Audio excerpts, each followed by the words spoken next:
বলুন। জয় বাংলা। জরুরি একটা বিষয় নিয়ে আপনাদের সামনে হাজির হলাম। যেহেতু 13 তারিখ আমাদের লকডাউন, এই লকডাউনে সমগ্র বাংলাদেশের বাস মালিক সমিতি যারা রয়েছেন, যারা পরিবহন মালিক সমিতি রয়েছেন এবং আমাদের শ্রমিক লীগের যারা রয়েছেন তাদেরকে একটা কথা বলতেছি যে আমাদের লকডাউনকে লক্ষ্য করে আপনারা এই একটা দিন শুধুমাত্র আপনাদের সমগ্র পরিবহনগুলো বন্ধ রাখুন।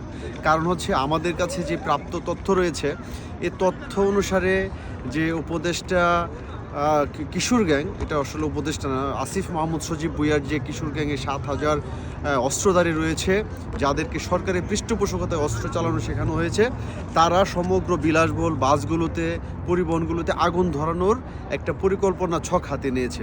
আপনাদের কোটি কোটি টাকা দামের বাসগুলা তারা জ্বালিয়ে পুড়িয়ে দেওয়ার জন্য এবং আমাদের উপর চাপিয়ে দেওয়ার জন্য তারা একটা চেষ্টা চালিয়ে যাচ্ছে।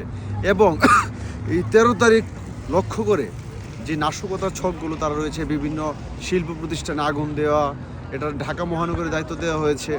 এই ছেলেটাকে অবশ্য একবার আমরা পিটাইছিলাম, এটা হচ্ছে যুবদলের নয়ন দক্ষিণের। এই 28শে অক্টোবরে আমরা ওকে ভালো সাহায্য করছিলাম। এই নয়নকে দায়িত্ব দেওয়া হয়েছে ঢাকা শহরে আগুনবাজি করার জন্য। শিল্প প্রতিষ্ঠান মালিকরা আপনারা যারা রয়েছেন তারা সচেতন থাকবেন এবং গাজীপুর, নারায়ণগঞ্জ, সাভারের যারা শিল্প উদ্যোক্তা রয়েছেন, ক্ষুদ্র ক্ষুদ্র শিল্প উদ্যোক্তা রয়েছেন, আপনাদের প্রতিষ্ঠানগুলো আপনারা খেয়াল রাখবেন। কারণ হচ্ছে আমাদের এই লকডাউন আপনাদের জন্য, দেশের জন্য, দেশের পতাকার জন্য, দেশের সার্বভৌমত্বের জন্য।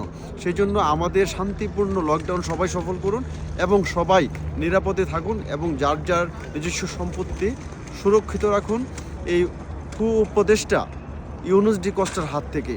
কারণ সে যে ছক এঁকেছে এবং পাকিস্তান থেকে প্রচুর পরিমাণ অস্ত্র বিহারিদের হাতে তুলে দেওয়া হয়েছে, বিস্ফোরক দ্রব্য তুলে দেওয়া হয়েছে, যাতে দেশটাকে একটা জঙ্গি রাষ্ট্র বানানো যায়।